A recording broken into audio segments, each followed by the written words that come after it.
అందరికీ నమస్కారం. ఈరోజు మీ అందరికీ నేను వినిపించబోయే కథ గుండె గుసగుస. రచయిత మనస్వి గారు. ఇక కథలోకి వెళితే, అల్లంత దూరంలో సుబ్బలక్ష్మి కనిపించేసరికి శివానందం మొహం ఏనుగు చెవ్వంత అయ్యింది. ఎండపొడ సోకిన స్టెయిన్లెస్ స్టీలు కంచంలా వెలిగిపోయింది. 2 చేతులతోనూ 2 బరువైన సంచులు మోసుకుంటూ నెమ్మదిగా వచ్చింది సుబ్బలక్ష్మి. వీధి వరండాలో గోడకి చేరబడి కూర్చున్న శివానందాన్ని చూసి చిరునవ్వు నవ్వింది పలకరింపుగా. ఎంతసేపైంది మామయ్య వచ్చి అని అడిగింది. రోగిష్టి గేదె దూడల కడుపుల్లా ఉన్న సంచుల్ని కోడలి నుంచి అందుకుంటూ, అర్ధగంట దరిదాపే అవుతోంది సుబ్బులు. ఆదివారమే కదా, కొంపలోనే ఉంటారని 8 గంటల బస్సుకి బయలుదేరా. దిక్కుమాలిన బస్సు 3 గంటల ప్రయాణాన్ని 4 గంటల దాకా దేకించింది. పేరుకి సూపర్ డీలక్స్. పాత ఇత్తడి గిన్నెకి మాటు వేసి తారు పూసినట్టు నా పుటకలనాటి బస్సుకి రంగులేసి లైన్లో పెట్టారు. ఒకటే ఊగుడు, పైపెచ్చు ఏకకాలంలో 100 డబ్బాలు మోగించినట్టు మోడ్రన్ మ్యూజిక్కు. ఒళ్ళు హూనమైపోయిందనుకో. తీరా వచ్చేసరికి తలుపులకి పొత్రం లాంటి తాళం.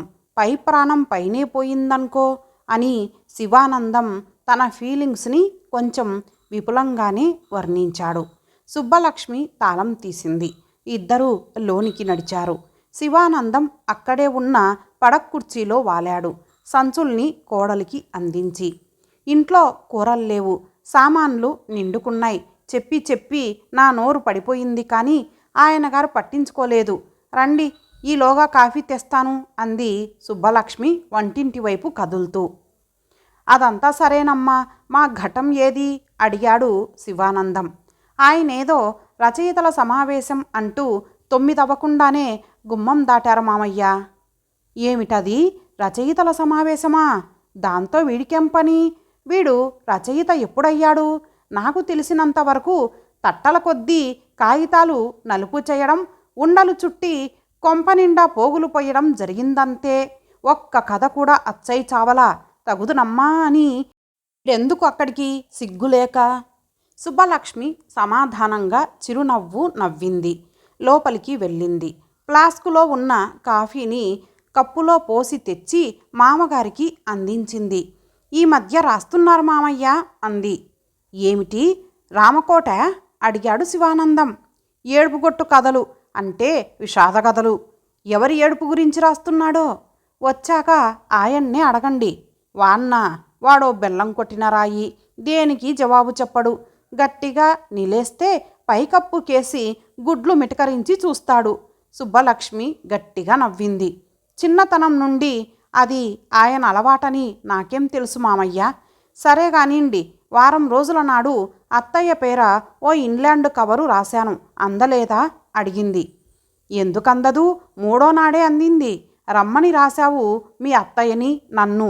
మీ అత్తయ్య వెర్రిపీరు మురిసి ముప్పందువైపోయింది.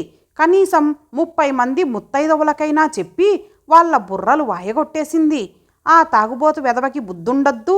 సిగ్గుతో తల దించుకోవడం మానేసి తనకేదో ప్రఖ్యాతి వచ్చేసిందని పొంగిపోయాట.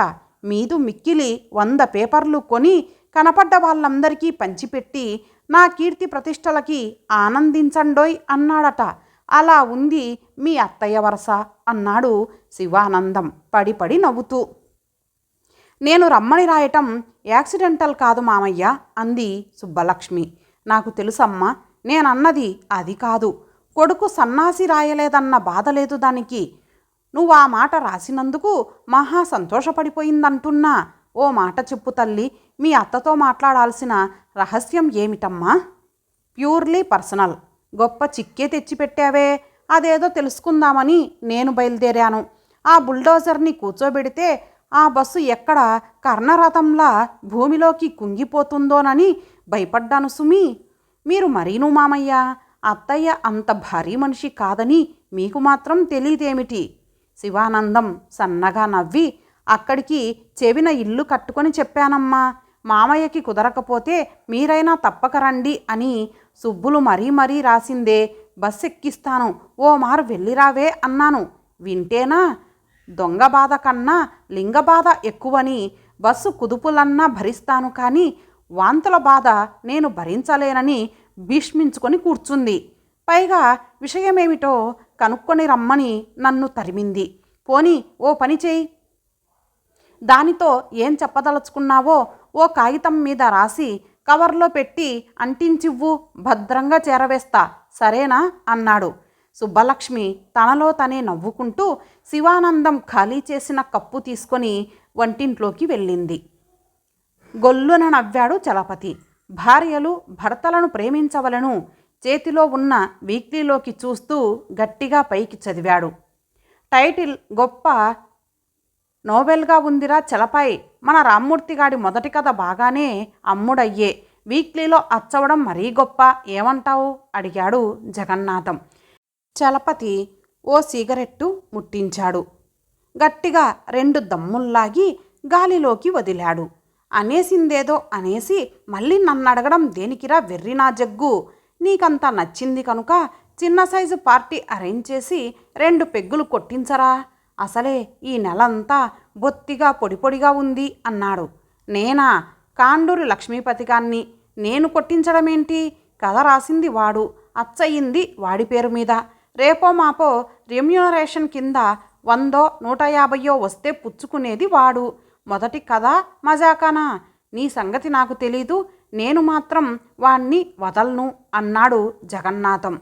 రామ్మూర్తిగాడు పార్టీ ఇవ్వడుగాక ఇవ్వడు అన్నాడు చలపతి. ఏం, ఎందుకని అడిగాడు జగన్నాథం. వాడు ప్రస్తుతం మానసిక సంక్షోభంతో కుంగిపోతున్నాడ్రా. నీతో చెప్పాడా? ఈ కథ చదివానో లేదో నాకు అర్థమైపోయింది. అంటే ఇది వాడి ఆత్మకథ అంటావా? చదవరా, తెలుస్తుంది. చదివాన్లేరా, అయినా నాకు బోధపడి చావలా. నేను నీ అంత తెలివిగలవాన్నై ఉంటే మీరు రాసినవి చదివి బాగుంటే నా చంకలో నేనే ఎందుకు గుద్దుకుంటాను? ఈ పాటికి ఓ కార్ఖానా పెట్టేసి వీర లెవెల్లో కథల ఉత్పత్తి చేస్తూ ఉండేవాణ్ణి. అదంతా వద్దు ఇప్పుడు. నువ్వెలా కనిపెట్టావో చెప్పు ముందు. చలపతి సమాధానం చెప్పకుండా శూన్యంలో పొగమేఘాలు, వాటిల్లో రింగులు సృష్టిస్తూ ఉన్నాడు. జగన్నాథం ఇబ్బందిగా కుర్చీలో అటూ ఇటూ పోస్చర్స్ మార్చుకుంటున్నాడు. ఇదెక్కడి దరిద్రగొట్టు కుర్చీరా బాబు, 100.5 కథలు అచ్చేసుకున్న వెధవ్వి, కాస్త మంచి కుర్చీ కొనుక్కొని తగలరాదు అని కసురుకున్నాడు. కూర్చోవడం చేతగాదని ఏడిస్తే బాగుంటుందిరా జగ్గు. ఆ కుర్చీని పల్లెత్తు మాట అనకు. పొరపాటున అన్నావే అనుకో, ఆ మాట మా ఆవిడ చెవినబడితే అది నిర్మొహమాటంగా నీ మొహాన చిక్కని పేడనీళ్లు కొడుతుంది అన్నాడు చలపతి సీరియస్గా. ఈ నీచ నికృష్ట దరిద్ర దామోదర కుర్చీకి పేడనీళ్ళకి ఉన్న అవినాభావ సంబంధం ఏమిటని అడిగాడు జగన్నాథం. పవిత్రాతి పవిత్రమైన సెంటిమెంట్ బంధంరా అది.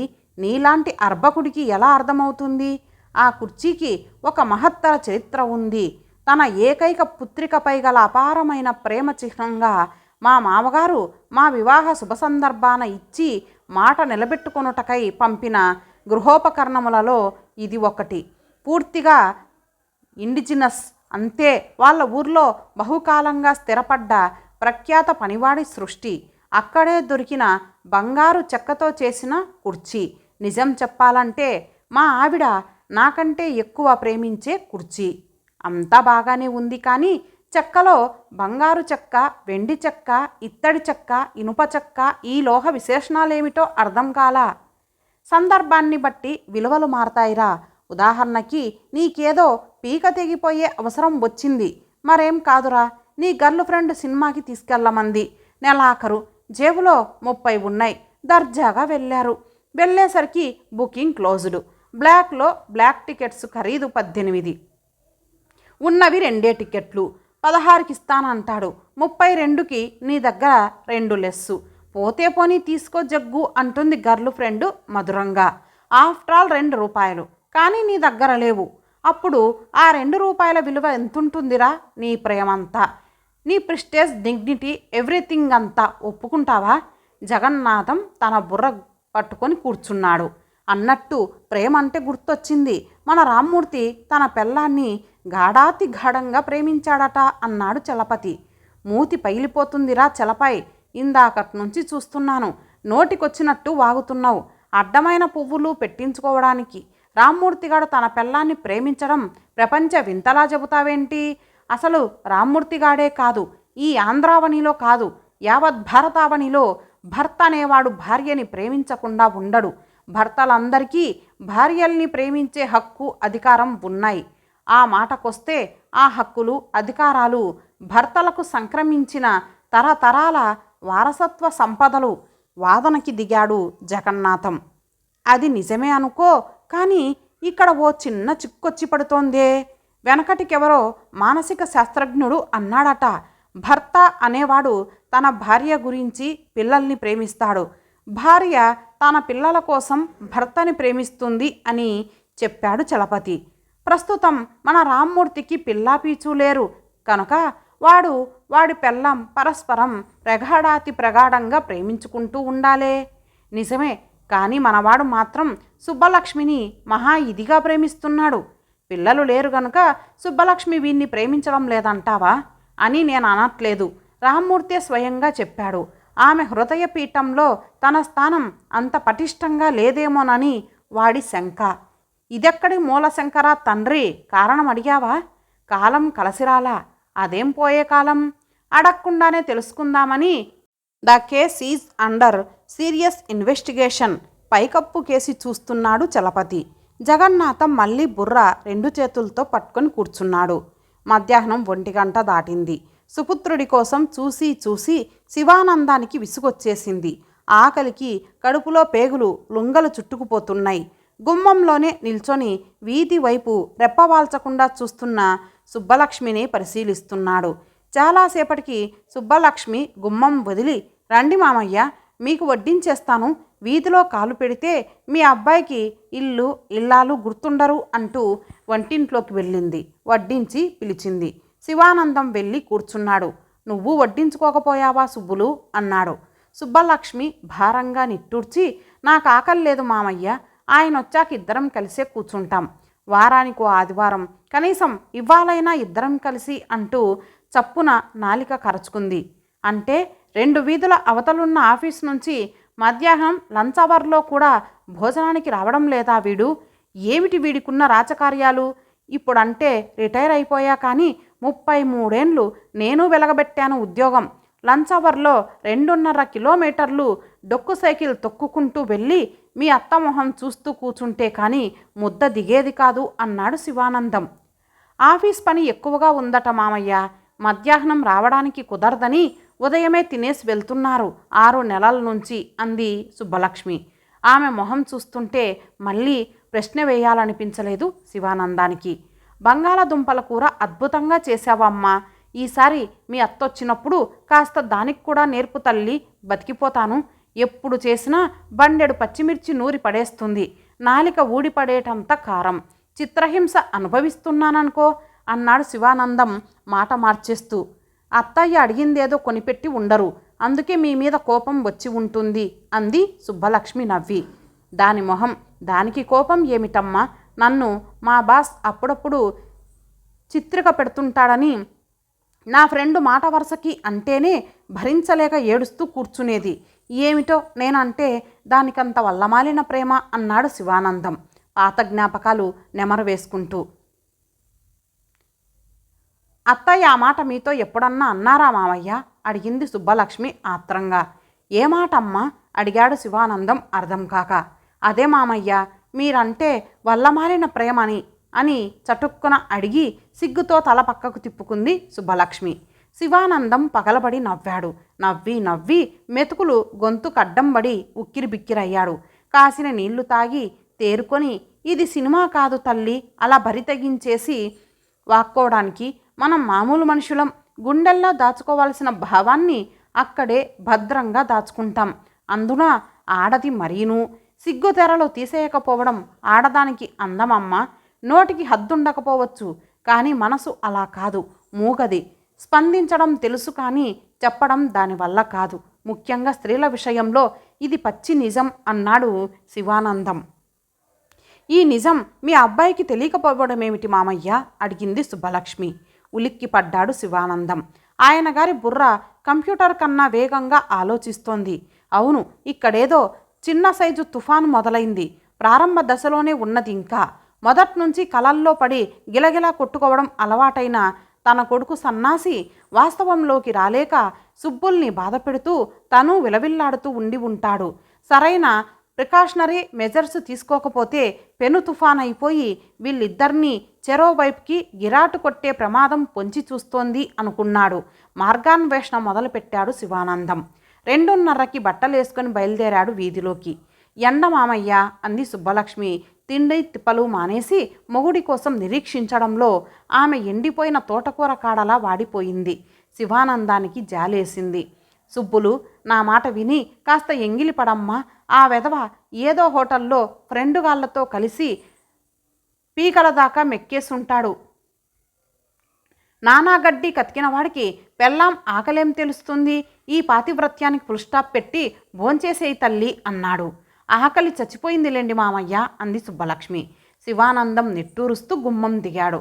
సరాసరి చలపతి ఇంటికి వెళ్ళాడు. ఆయన్ని చూడగానే చలపతి సాదరంగా ఆహ్వానించాడు. చాలేరా చలపాయ్, నీ దిక్కుమాలిన మర్యాదలు.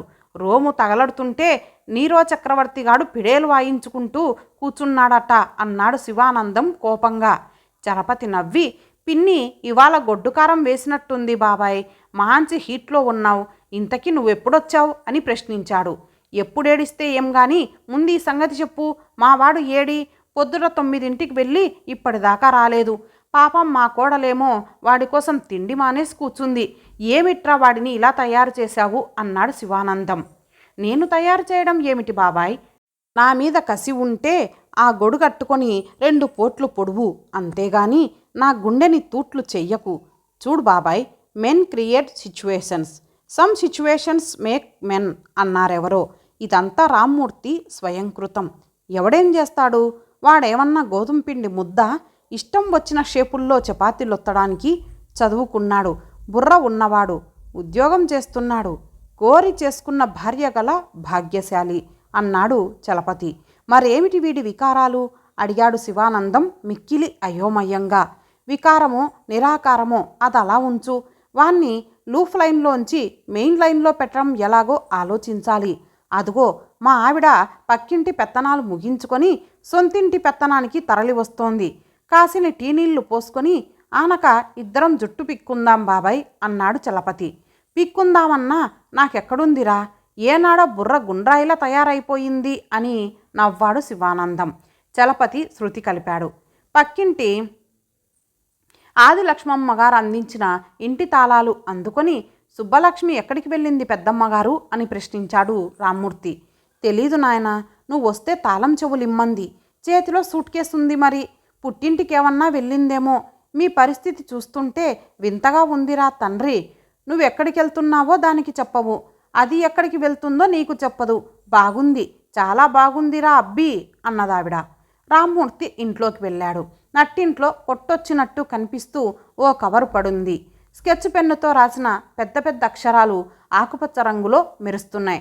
శ్రీ శ్రీ శ్రీ రామ్మూర్తి గారికి అని ఆత్రంగా కవర్ విప్పడం చేశాడు రామ్మూర్తి. లోపల ఉన్న ఉత్తరం చదవసాగాడు.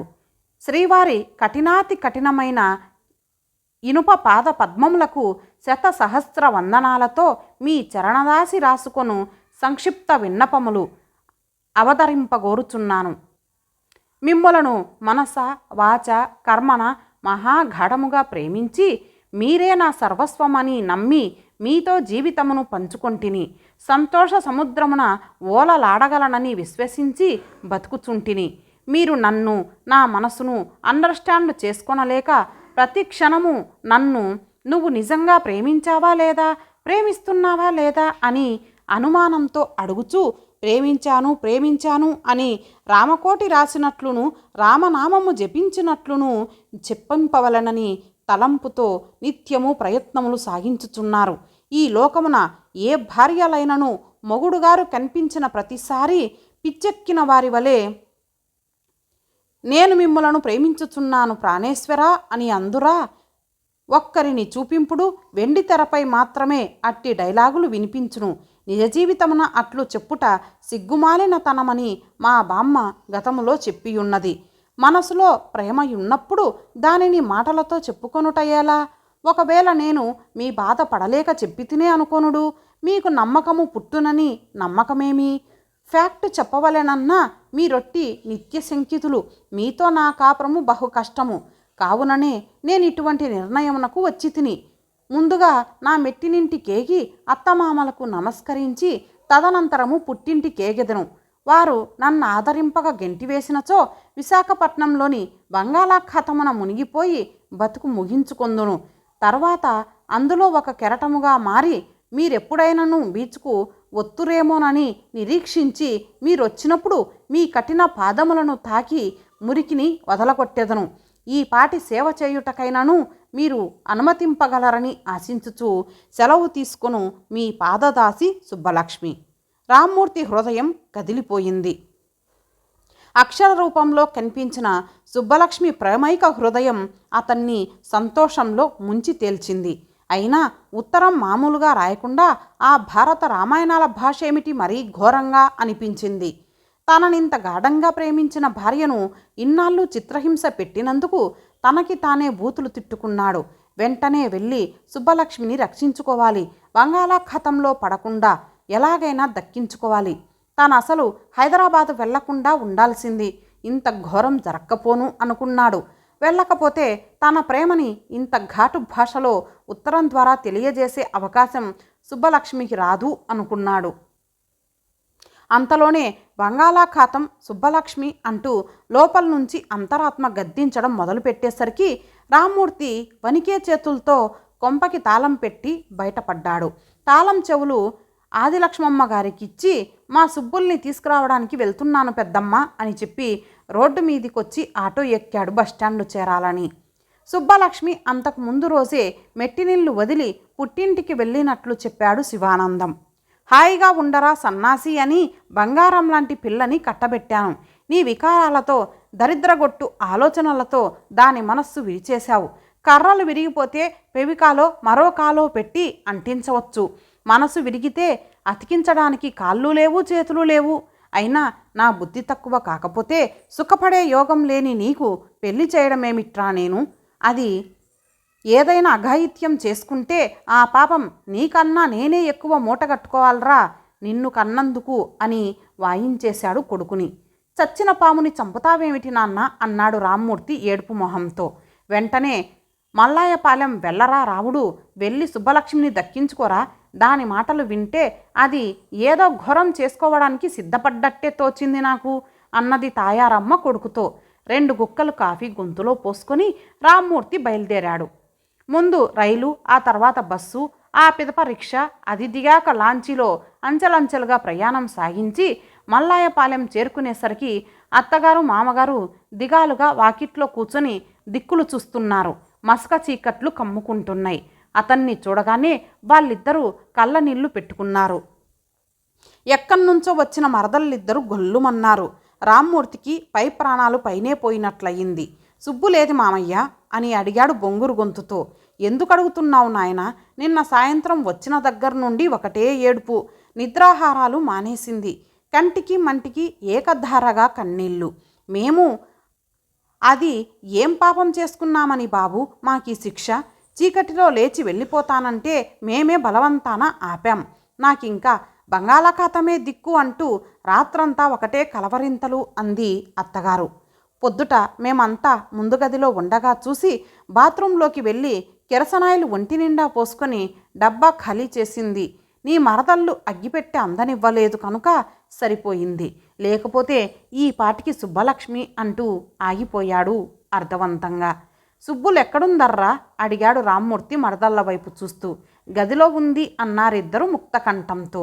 లోపలికి పరిగెత్తాడు రామ్మూర్తి. ఓరగా వేసి ఉన్న తలుపులు తీసి లోపలికి అడుగు పెట్టాడు. మంచం మీద కూర్చొని కాఫీ తాగుతోంది సుబ్బలక్ష్మి.